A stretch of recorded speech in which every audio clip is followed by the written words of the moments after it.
दोस्तों रशिया ने क्लेम किया है कि उन्होंने कैंसर की वैक्सीन बना ली है। अब ये कैंसर की वैक्सीन जो है वो बन तो गई है लेकिन इसके कुछ एनालिसिस हमें देखने पड़ेंगे। और सबसे बड़ा सवाल कि इंडिया के लिए क्या ये रिलायबल वैक्सीन है? ऐसी क्या हर्डल्स हो सकती हैं जो इंडिया को फेस करनी पड़ेंगी अगर ये वैक्सीन सक्सेसफुल हो भी जाती है तो भी? आज हम जानने की कोशिश करेंगे कि कितनी ऑथेंटिसिटी है इस वैक्सीन वाले फंडे में। दूसरा, इस वैक्सीन का एक्चुअल सिस्टम क्या है, ये कैसे काम करने वाली है, कैसे प्रोसेस आगे बढ़ने वाला है, एंड अल्टीमेटली इंडिया के साथ क्या प्रॉब्लम्स देखने को मिलती हैं अगर ये वैक्सीन रियल में भी सक्सेसफुल होती है तो फिर क्या इश्यूज होंगे। तो देखो यार, पहले तो मैंने ऐसे बोला कि रशिया ने वैक्सीन बना ली है और स्टिल आई एम सेइंग कि ये क्वेश्चनेबल है। ऐसा इसलिए है क्योंकि रशिया ने जब कोविड की वैक्सीन बनाई थी तब वहां की साइंटिस्ट ने क्लेम किया था कि यस वैक्सीन जो है फुल्ली ऑथेंटिक है और काफी ज्यादा इफेक्टिव भी है।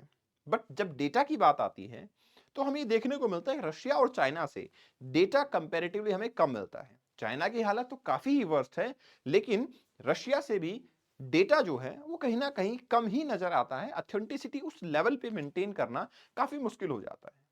बट सवाल यहाँ पे ये है कि जो रशियन वैक्सीन है ये एक्चुअली काम कैसे करने वाली है। तो देखो यार, ये प्री क्लिनिकल ट्रायल्स के अंदर है और यहाँ पे ये सजेस्ट किया जा रहा है कि ये जो वैक्सीन है आपकी कैंसर वैक्सीन, ये आपका जो ट्यूमर होता है, कैंसर ट्यूमर जो होता है, उसको ये क्योर कर सकती है। देखिए ऐसा नहीं कि आपकी कैंसर के लिए कोई ट्रीटमेंट नहीं है, वो है, बट स्टिल आज भी वर्ल्ड में कैंसर के लिए कोई ऑथेंटिक ट्रीटमेंट नहीं है। हम ये नहीं कह सकते कि ये वैक्सीन और इससे आपका जो है प्रॉब्लम सॉल्व हो जाएगी। नो वी कांट से सो। इसलिए वैक्सीन की डिस्कवरी होना ये काफी बड़ी बात है। अब सवाल ये है कि जो आपकी एमआरएनए वैक्सीन है ये एक्चुअल काम कैसे करती है, कैसे काम करने वाली है। तो पहले उससे पहले समझना पड़ेगा हमें कि कैंसर होती क्या है। देखिए, कैंसर आपकी बॉडी के अंदर एक ऐसा सेल होता है जो एक लिमिट से ज्यादा ग्रो करने लग जाता है, या फिर एक जो ग्रोथ रेट है उसका वो कंपैरेटिवली काफी हाई होता है, हम उसको कैंसर सेल कहते हैं। अब ऑब्वियस सी बात है, उस सेल के अंदर कुछ न्यूट्रिएंट होंगे, कुछ प्रोटीन होंगे, उसकी वजह से ही वो सेल जो है वो बढ़ता जा रहा है। बस इसी कॉन्सेप्ट को यूज करके ये वैक्सीन बनाई गई है। ये वैक्सीन जो है आपका जेनेटिकल एनालिसिस करेगी। क्या आइडेंटिफाई करने के लिए? ट्यूमर को आइडेंटिफाई करने के लिए। इसको हम बोलते हैं नियो एंटीजन टेस्ट। तो मतलब ये हुआ कि वैक्सीन ऐसा नहीं होगा जैसे हमारे पास कोविशील्ड या कोवैक्सीन आ गई थी कि सबको सेम ही वैक्सीन लगने वाली है। यहाँ पे पर्सन टू पर्सन उसके अंदर कुछ चेंजेस, कुछ बदलाव जो है वो किए जाएंगे। और वो कैसे होगा आपका? बेसिकली एक जेनेटिक एनालिसिस करके हम उसको बदलाव कर पाएंगे। तो आपको लग रहा होगा सर ये तो बहुत टाइम टेकिंग प्रोसेस होगा। नहीं, ये एआई की एड से किया जा रहा है। और ऐसा बताया जाता है इस म्यूटेशन को समझने के लिए सिर्फ 1 घंटा ही काफी है, उसके अंदर हम ये चेन जो है, सीक्वेंस जो है बना पाएंगे। जो इंडिविजुअल वैक्सीन होगी वो ट्रेन की जाएगी इम्यून सिस्टम के अकॉर्डिंग, ताकि वो कैंसर सेल को, जो ट्यूमर है, उसको रिकॉग्नाइज कर सके। ठीक है, तो ये कुछ ऐसा होगा जैसे हमारी बॉडी के अंदर जो भी आपके ऐसे वायरस होते हैं, बैक्टीरिया होते हैं, एंटीबॉडीज जो डाले जाते हैं ताकि हमारी बॉडी इम्यून सिस्टम डेवलप कर ले और फाइट करती रहे। बस एक डिफरेंस है। जैसे पोलियो की वैक्सीन है, पोलियो की वैक्सीन पोलियो होने से पहले ही दे दी जाती है और हमारे बॉडी के अंदर वो इम्यून सिस्टम बन जाता है कि हम पोलियो से फाइट कर पाते हैं।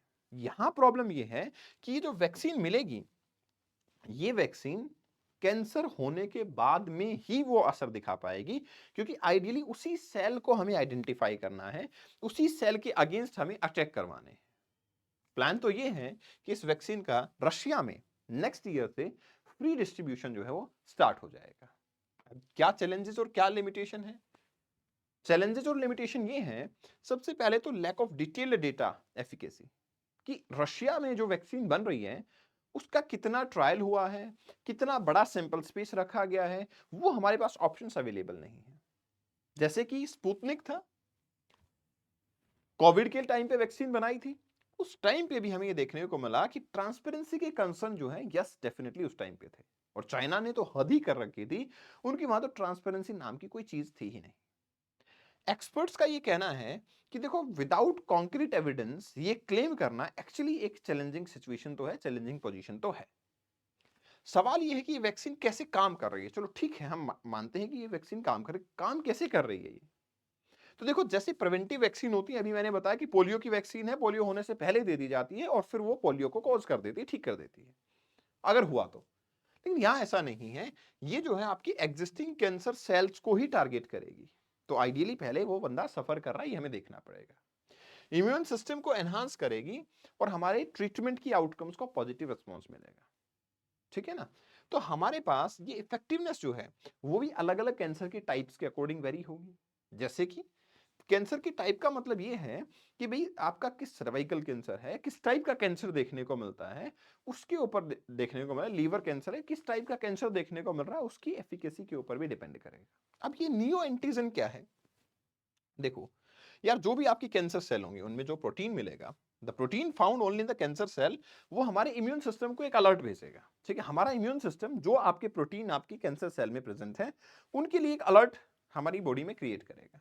न्यू एंटीजन बेस्ड वैक्सीन जो है आपका, वो रिलैप्स और long term immune system maintain करेगी और उससे हमारे पास ये डेवलपमेंट हो जाएगा, जैसे पेनक्रियाटिक कैंसर है या किसी भी टाइप का कैंसर है तो वहां जाके उसी सेल के ऊपर अटैक करना स्टार्ट कर देगी। इवन ये भी कहा जाता है कि ये जो हमारी anti anti cancer cell develop होंगी हमारी बॉडी में, हमारा इम्यून सिस्टम जो बढ़ेगा वो अगले 10 सालों तक अगर कैंसर सेल वापस से रिवाइव करने की कोशिश करती है तो वापस से भी अटैक करके उसको नलिफाई करने की कोशिश करेगा, उसको एग्जीक्यूट करेगा। तो मतलब आइडियली ये हुआ कि ये कुछ वैसा ही है जैसे कुछ वैक्सीन जो है परमानेंट इम्यून सिस्टम बना देती हैं, वैसे ही कुछ ये परमानेंट तो नहीं बनेगा, लेकिन हाँ काफी लंबे टाइम तक एंटी कैंसर जो है वो एजेंट रहेंगे। जैसे ही कैंसर सेल वापस से डेवलप होना स्टार्ट होगा वो वापस से अटैक करेंगे और वो क्योर कर पाएंगे। तो ये पूरा फंडा जो है वो न्यू एंटीजन वैक्सीन का हमें देखने को मिल रहा है। तो पहले ये स्टडी करनी पड़ेगी, जेनेटिक स्टडी करनी पड़ेगी, फिर हमारी बॉडी के अंदर आपके टी सेल जो है वो एक्टिवेट हो जाएंगे। अब ये जो टी सेल बनेंगे ये टी सेल अपने आप को मल्टीप्लाई करते रहेंगे। ठीक है ना,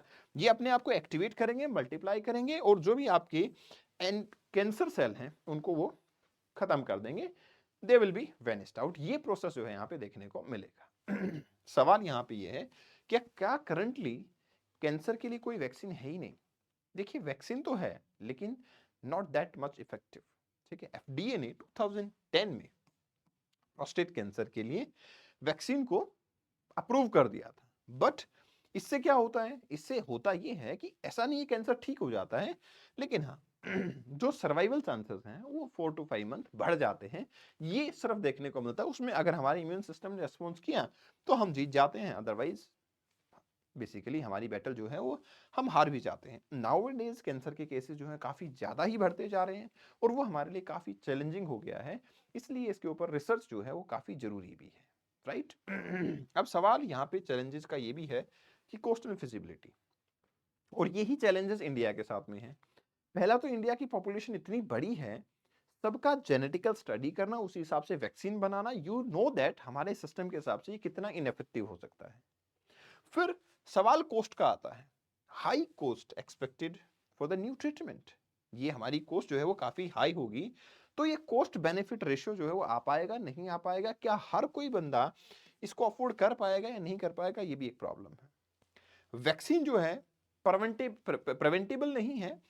आपका जब कैंसर हो जाता है उसके बाद इस ट्रीटमेंट को हम बेसिकली पुश कर सकते हैं। तो आइडियली बेटर होता कि अगर ये प्रिवेंटेबल होती कि यस डोज मिल जाती और उसके बाद में कैंसर के चांसेस जो है और ड्रास्टिकली रिड्यूस हो जाते, that will be the better perspective. But unfortunately वो इस वैक्सीन में अवेलेबल नहीं है।